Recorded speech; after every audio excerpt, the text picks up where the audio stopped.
Welcome back to the Sooner Saloon. I'm joined with Nick and Emerson. Today, we're going to talk about Arkansas State versus Oklahoma. But first, don't forget to like, comment, and subscribe if you are diehard Sooner fans like us. Guys, the football season is finally here. It's been forever. Okay, it seems like it's been forever. This past month has dragged by so slow. Arkansas State at number 20, Oklahoma. It's going to be 11 o'clock Eastern time on ESPN directly after College Game Day. Okay, Oklahoma right now, they're sitting at number 20, and I like it. I think that's a good rank for them. You know, I don't think it's too low. I don't think it's too high. I think it's just right. If you guys agree with that? Yep, I think we always do better when we're ranked at that 20 spot. Right, and nobody expects us to do shit. So I like it. I do. Nick, any kind of quick thoughts you got on this game starting out? Yeah, I just want to mention Butch Jones is their head coach. A lot of you Sooner fans might remember he was the head coach for Tennessee in 2015 when Baker Mayfield silenced 100,000 in Neyland Stadium. Just a thought. They were 3-9 a season ago under Butch Jones. This isn't a team that's going to put a bunch of points on you, guys. This is a team that in 5 of their 12 games they scored 20 or more points. Not a great offense. They got to replace their starting quarterback and their two leading receivers, fellas, and they got 3 returning starters on that offense. They got 3? 3, and that's 2 O-linemen and a tight end. So this OU defense should have a huge day. I think they can easily hold them under 7 points. You think so? I think they could. Emerson, some thoughts? Yeah, I agree with Nick on a lot of things. This game is probably going to shape out the way a lot of Oklahoma fans expect and want it to, which they have every reason to. I will say, I will give it a little shout out to Arkansas State. They did beat Kansas State in 2020, 35-31. That I always got to throw a little shade at Kansas State whenever I can because they piss me off so much. But Kansas State like, thing. yeah, that's the most Kansas State thing. And then they do well in the Big 12, and that's why everyone acts like this conference is dog water. But anyway, yeah, I didn't know that they had so little returning on offense, and pretty much like everything else Nick alluded to, they're probably not going to be a very good football team this year. So I expect Oklahoma to run away with it. Hopefully, I mean, honestly, ideally, Oklahoma can kind of put them to bed before halftime. Maybe Dylan Gabriel plays halfway through the third quarter, and then it's Jackson Arnold, and he's getting reps. And we're seeing a lot of the other young guys on offense and defense, getting real game time and trying to implement Brent Venables' vision on the field. So that's like honestly the most exciting thing I'm looking for. And yeah, Nick, I agree. Under 7 would be great. A shutout would be even better. But I'm an Oklahoma fan, so I'm going to be realistic about the defense. I mean, they were 122nd or whatever last year. So honestly, I think if they hold them under 10 or 14, I'll take it. Especially if one of those, if they score a touchdown in garbage time, I'm not going to be that upset about it. If they give up a field goal to the starting offense, then or a touchdown or one touchdown, I can live with it. What is an absolutely unacceptable score by Arkansas State? What's absolutely unacceptable? 24. Damn.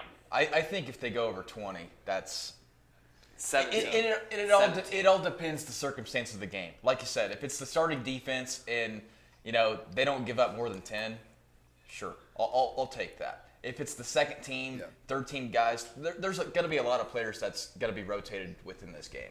A lot of experience. We all know what's coming in 2024. We're going to the SEC. So as much experience as we can gain in games like this and throughout the year, the better. But yeah, I don't want to see them put up more than 20. San Jose State, USC, they scored 28 points. I don't want to see that sloppy of a defense. Okay, guys. Yes. Here is a thing I want to mention as well. They got Colorado transfer JT Shrout. He's not a great quarterback, okay? Obviously, Colorado wasn't a great team. They went 1-11 a season ago.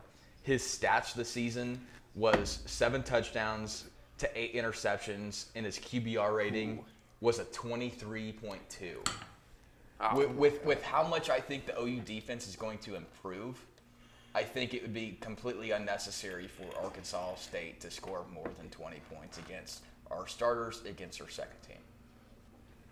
Yeah. Oklahoma. Wow, Oklahoma comes out as a 35.5 point favorite. Emerson, do you think they're going to cover that spread? You said 35.5? 35.5. Man, that's a lot. I mean, I know it's Arkansas State, but that's a lot. So okay, let's see. Yeah, if Oklahoma wins 49-14, they still don't cover. So, if I was a betting man, gun to my head, yeah, I'd say they cover. I would. With what Nick just gave me, I want to be honest, I did very little research for Arkansas State. Sue me, all right? But with what Nick said, We will. it could get ugly. Sorry, I know. I've been busy, but it's Arkansas State, folks. It's Arkansas State. Yeah. What do you want me to say? Okay, I mean, yeah. With that information, I think Oklahoma should cover. I know 35 is a lot, but honestly, if we want to get ready for the SEC, we need to learn. We need to get this thing out of our head of letting teams come back into the game and just keep your foot on their throat. And if they're up by 21 when Jackson Arnold comes in and he throws for another 3 touchdowns, I'm all for it. Because at that point you're not holding anything back. You're just letting That's the fine. second team offense That's get fine. reps. I'll So, take that. Yeah. Yeah, say what you want. I mean, yeah, I think they'll cover. Nick, do you think they'll cover I put that $1 on it. 35.5 spread? Do you think they will? I want to throw this at you before I answer that question because my answer is yes to that question, and here's why. 2022, this Arkansas State defense wasn't great. Imagine that. They were giving up 400 yards a game on average, 31.5 points a game. Defense returns 5 starters. 3 of those guys are in the defensive backfield. Two backers return. The whole entire defensive line is being revamped. All those guys are new faces on that defense. They have like one NFL prospect linebacker, Malik Straker, but it's just a very young defense, and Oklahoma should have their way with them. And I've just built a lot of confidence, in the OU offensive line as time progressed. I'm so happy to see Savion Byrd getting that starting spot. But yeah, I think the circumstances with Arkansas State and how young they are, I see OU covering that spread. I don't think that Arkansas State should put up more than 14 realistically. So I would imagine Oklahoma covers. Okay, so, we do have it. The depth chart is out. Dylan Gabriel is our starting quarterback. Whether you agree with it or not, the coaching staff knows more than the fan base. Why wouldn't you put Dylan Gabriel over Jackson Arnold? Yeah, and I think it's a handful of OU fans that really don't know. Well, what they're talking dumb. About. That They're would dumb. say, put in Jackson Arnold. Stupid. Sure, Dylan Gabriel has to have some consistency, but what I want to see from him on Saturday is quick reads and getting the ball out quick. Being consistent on the deep ball, if it's there. I know we're not going to open up the playbook a ton. Yeah. A lot of screen game, just out quick reads. Yeah. I agree, and like you said, Nick, the offensive line, they have a lot of experience, and then they have a lot of talent that is unexperienced, but those guys are playing right next to guys that do have a lot of experience. So, yeah, obviously you want to see the offensive line dominate. Marcus Major, the starting running back, stay healthy, number one, and show that physicality that we all know that he has. And, yeah, I agree with you. Dylan Gabriel needs to be more accurate in the intermediate game and the deep ball game. But also, if a wide receiver drops a ball that is catchable, I'm going to be pissed. Because there was a lot of that happening last year, even with like someone like Marvin Mims, To me, that shows that you're not focused and you're not engaged in the game and you're not working on the fundamentals every day. So, you look back to the West Virginia game. If Marvin Mims catches the ball, Oklahoma wins. You know, so and they have a winning record that year off of literally one play. So that's another big thing. Or at for me least a as far as 500 offense is record. concerned. I mean, If they won sorry. that, they'd be 7-6. So yeah, Okay. yeah. I mean, Whatever. Yeah, sorry. with keep going. the bowl game, Right. With the Okay. bowl game, Okay. yeah. So, that's another big thing that I'm looking at is everyone locked in and are they working on their fundamentals and playing disciplined football? Okay. Yeah. I'm kind of excited. I'm being honest with you guys. Austin Stogner transferring to South Carolina and then come back to Oklahoma. I'm excited to see that guy play again. I think he's going to be good. What is he, a senior this year? Yeah, he's a senior this year. 6'6", 258. Yes. So I'm excited to see that guy. I'm excited to see him. I'm excited to see the running back play. I'm excited to see Dylan Gabriel. I want to see Jackson Arnold get some snaps and get some experience because he might be the starting quarterback next year in the SEC. But I'm also excited to see who develops out of the wide receivers this year. Every year it happens. There's always, we reload from wide receiver. There's always a wide receiver that comes out of nowhere and balls out for a few years. It's going to happen this year. I'm going to put money on it. So let's talk about the defense, guys. This defense was terrible last year. Absolutely terrible. Some pluses from that. They did show a little bit of improvement last year from the year before. Granted, it was Coach Venable's first year, kind of threw the team together at the last minute, But what are you guys looking for the defense this year? Well, I think it starts up front. I think gaining Rondell Bothroyd and the experience and the depth at D-line. You've heard Brent Venables mention so many times competitive depth. There's so much more depth all around in that defense. I think it starts up front. Rondell Bothroyd is going to be huge. R. Mason Thomas is right behind him. He's going to be a great player. Isaiah Coe getting the start. Emerson, you love you some Isaiah Coe. I love it. Ethan Downs he's got an or next to his name with Trace Ford, and a lot of those guys do. The only one that doesn't is Rondell Bothroyd, but it just goes to show how much depth, and I think it starts with those big guys up front. I completely agree. The thing that I noticed when I look at the depth chart that Oklahoma released a couple days ago, there's a lot more beef. A lot more beef up front. There's a lot more beef, period. Yeah. And I love it. And it's only I love it. increasing. That's what It's only increasing. Yep. Yep. You look at like Nick said, Isaiah Coe, and then the or next to his name, DeJoun Terry, the transfer in from Tennessee. Both of those guys are 300 plus. You got your two D tackles are a cheeseburger and a Gatorade away from 300. So I love that. I love me some meat up there in the interior defensive line. They should dominate. They should eat up blocks and allow the really talented linebacking core that we have to run free and hit. Say what you want about Oklahoma's defense last year. Yeah, they sucked. I get it. But, they were top 5 in the nation for tackles for a loss. So if they can maintain that tackle for a loss, aggressive mentality while also executing on third down and not just giving up huge plays on third and 17 against K-State. Yeah. If they can, it all starts with this game. I know it's Arkansas State, but that's mental toughness and that's discipline at that point, and that's knowing the scheme and knowing your role and doing your role and not trying to, make up for other people. So, yeah, I think the depth is really good. I think the guys up front are going to eat. I think the edges are going to get after the quarterback this year. Ethan Downs, I hope he replants himself. He kind of fell off towards the end of the year last year. So I'd like to see him get things going again. And, you look at the secondary. The secondary is stacked. It's the amount of depth that they have. All across the defense, but the secondary especially. I'm glad I wasn't the coaches because coming up with that depth chart, it was obviously difficult. But yeah, I'm really excited to see how the defense plays as a whole.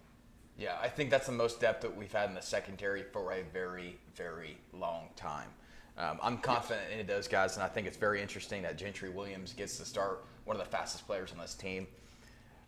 Only a sophomore, true sophomore.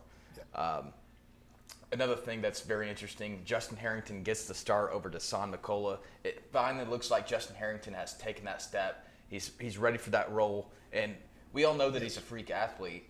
It's just time. This is finally the time for him to showcase that. Is there anything else that you guys have? I think we touched up on everything pretty good. Yeah, I mean, I'll just say, I mean, kudos to Gentry Williams with the health issues that he had, especially during the spring and summer camp.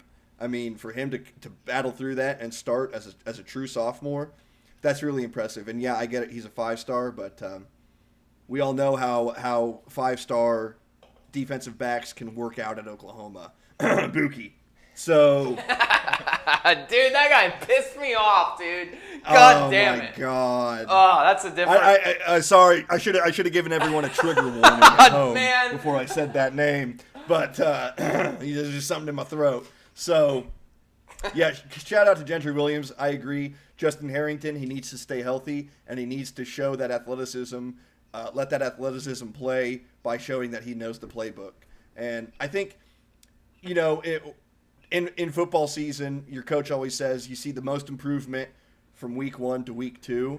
I think the same can be said as far as a coaching staff is concerned and a team overall from year 1 to year 2. It's kind of the same thing. It's kind of a comparable situation. You want to see a big step, especially with a lot of guys returning, all of the depth and experience that Oklahoma has on both sides of the ball. I think that that's the big thing I'm looking forward to, and that's something I'm going to be watching. I'm glad you covered that, dude. Guys, week 1's here. I'm excited. I've been excited for a while. I'm excited to see the progression this team takes from year 1 to year 2 under Venables. I'm excited. Everybody wants to shit all over Oklahoma in the preseason, and that's okay. Talk your shit. I don't care. The world hates us. They've always hated us. Nobody expects us to do shit. And I'm going to put money on it. They're going to win more than 6 games this year. It's going to be a fun year to watch. I'm serious. It's going to be a fun year to watch, and it starts Saturday. So we're going to wrap it up. Emerson, do you have anything? 2 things really quick. I don't like that Billy Bowman is our kick returner. He proved last year that he's absolutely vital to the defense. He's absolutely vital to the defense took a nosedive when Billy Bowman was out with injury. So I don't like him returning kicks, but it is what it is. Hopefully Jaleel Farouk balls out and takes that spot from him. And then with the coaching staff, I just want to see more complementary football between Venables and Jeff Lebby. You can't go 3 and out on 3 pass plays and take up 18 seconds of clock and then give the ball back to give the ball back to the defense that's had no rest. Especially when you have someone like Danny Stutzman, the anchor of your defense, playing over 900 snaps last year. That's a recipe for disaster. So if the coaching staff can figure it out, I think Oklahoma's ceiling is a Big 12. I think Oklahoma has the potential for a Big 12 championship and more this year if they can figure that out. Right. Yep. I agree with you. And I believe in that coaching staff. I think they're going to figure it out. They had a whole offseason to do so. So with that being said, guys, don't forget to like, comment, and subscribe to our channel. And with that being said, we're going to get out of here. So, Boomer. Sooner.